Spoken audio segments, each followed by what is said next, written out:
এত বড় মাহফিল জীবনে আর একটা পাবো নিশ্চয়তা আছে কি? জোরে বলেন আছে? আজ আমাকে কথা বলতেই হবে ইনশাআল্লাহ, কারণ আগামীতে আবার আপনাদের সাথে দেখা হবে কিনা আমি জানি না। কথা বলতেই হবে। বসেন, কেউ দাঁড়িয়ে থাকবেন না। আমি দেখতে পাচ্ছি বাংলাদেশের ভাগ্য আকাশে উত্তর গগনে কালো মেঘ জমা হয়েছে, ঝড়ের পূর্বাভাস লক্ষ্য করছি।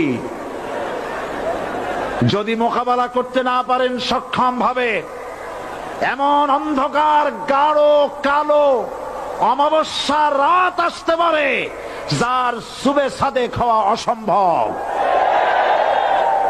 সুতরাং আপনারা কি কাপুরুষের মতো কাফের মুশরিকদের গোলামি করে